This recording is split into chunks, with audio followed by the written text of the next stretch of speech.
Hello everyone. So we have been doing the chapter electricity, and in the previous videos we studied about the cause of electricity and that the charge carriers, the charged particles that play a role in flowing the current in a conductor are electrons.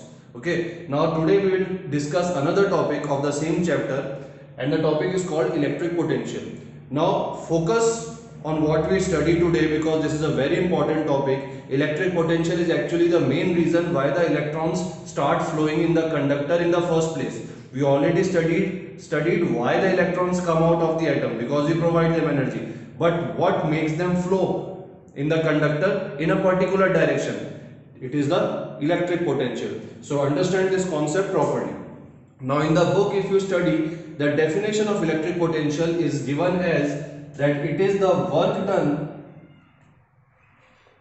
in moving a charged particle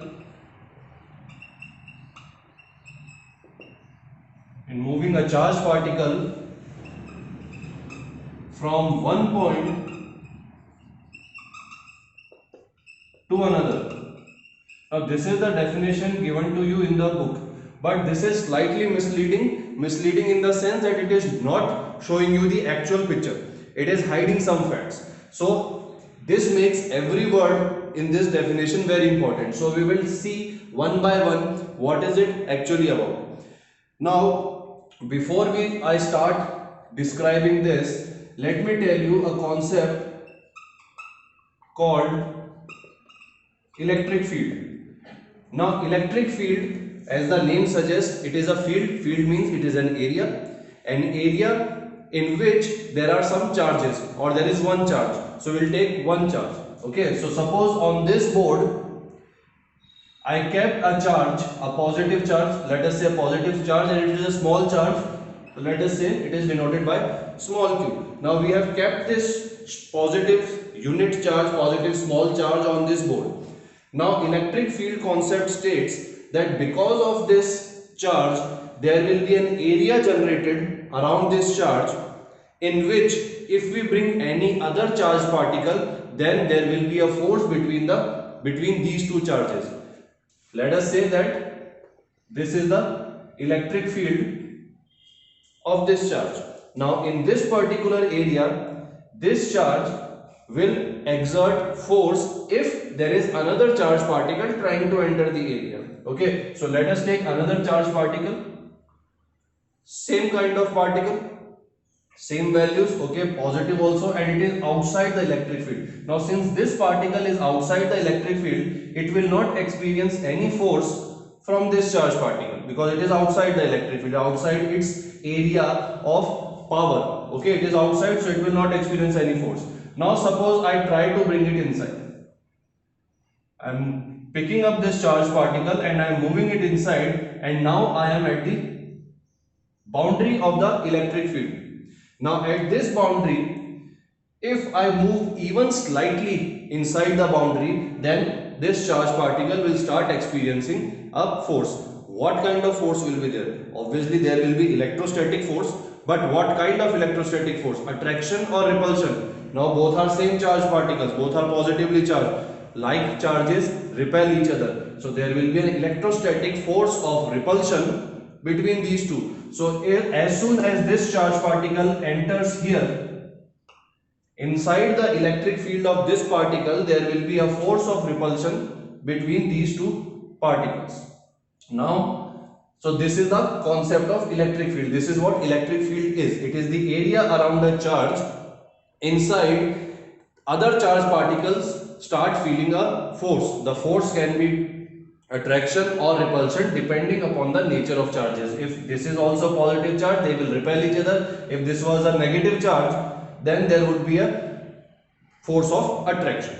Okay, so having said that, now let us come back to the definition of electric potential.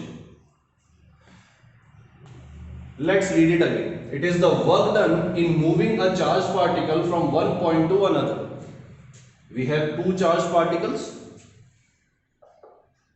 One is outside the electric field and another one is this here, because of which this electric field is generated. Okay. Now let us say that this is a larger charge particle, the value of charge is large, it is several coulombs, okay, and this is a very small charge particle. Its value of charge is very small, so small that its own electric field will not affect the electric field of this charge, okay, it is so small. Fine.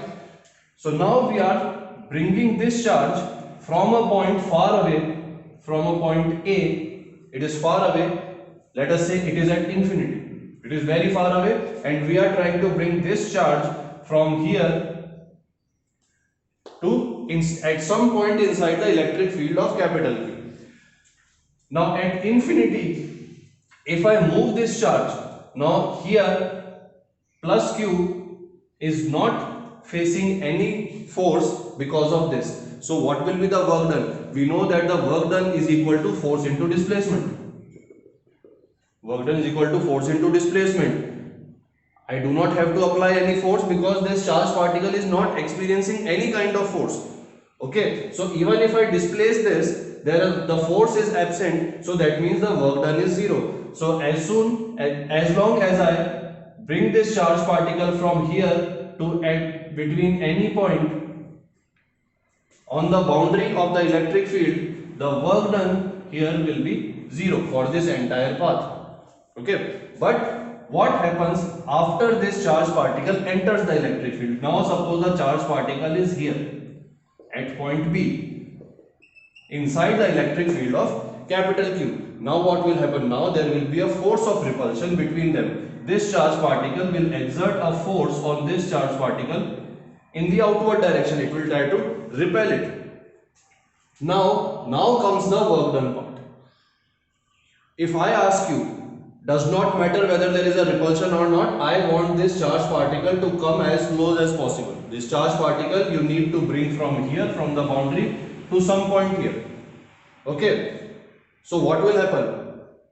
We will try to bring it here, but there will be a force of repulsion in outward direction. That means we have to do some work in bringing this charge closer to capital Q, because there is a force exerted in the opposite direction of our displacement. We are trying to displace this charge towards it, but there is a force applied which is opposing the displacement, which is in outward direction. That means to bring the charge closer, we have to do some work.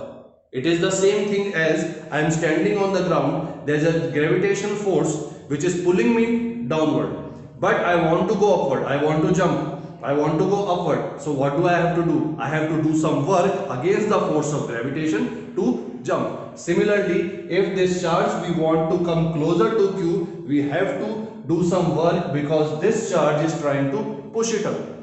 Okay, I hope this is clear. So this is the work done that we have to do. Now the work done in moving a charged particle, we are doing some work done in moving this charged particle from one point to another, from this point to this, from point A to point B. Now the missing part that I was talking about in the starting of the video, that there is something missing here. The missing part is acceleration. If a particle is moving, if we are moving a particle, then there are two conditions, there are two situations in which the particle can be moved. One situation is with constant velocity. We are moving the particle closer to capital Q with constant velocity. Constant velocity means acceleration is 0. If the velocity of moving is 1 meter per second, then it will always remain 1 meter per second. We are trying to keep this value of velocity constant. What will happen here? If I am bringing this charge closer and Q is trying to push it away, then to maintain this velocity, I have to keep doing the work. Consider an example. You are driving a car or you are driving a bicycle. Okay, you are driving a bicycle and you are going up the slope of a mountain. Okay, and I ask you to maintain your speed. I do not care how slopey it is, what is the slope of the mountain. You have to keep your velocity constant. If you are moving with 10 meter per second, if you are moving with 5 meter per second, keep the velocity 5 meter per second. Now if you imagine this, what will happen when you will start climbing up the slope? Obviously you have to apply more force, because while going up the slope, the gravitation will pull you back and that will decrease your velocity, that will try to decrease your velocity. So that means you have to do some extra work to maintain that velocity. Okay, same thing is happening here. As we are getting closer, it is pushing this charge away with more and more force. So to bring this charge with the same velocity, with zero acceleration, with constant velocity, we have to do more and more work. As it is getting closer, the work required is more. Okay, if you have not understood this, pause the video, listen to it again. Okay, it will be clear. So the condition that is missing in the definition is that this charge has to be moved with a constant velocity. There should not be any acceleration in any direction. Okay, it should move it with constant velocity.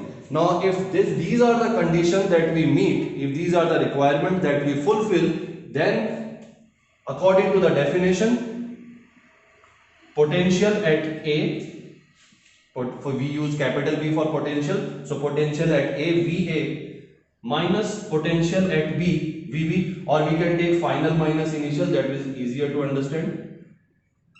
Because B is our final point and A was our initial point, so potential at point B minus potential at point A will be equal to the work done divided by the charge, particle that we are moving inside. It will be capital Q, because the force is applied by this. We are doing work against the force of this particle. So this will be our definition. This is the mathematical expression of our definition. Electric potential is the work done in moving a charged particle from point A to point B inside the electric field with zero acceleration. That work done is called potential. That work done is called electric potential. So this term VB minus VA is called potential. I hope this is clear. If not, you can ask me any doubts.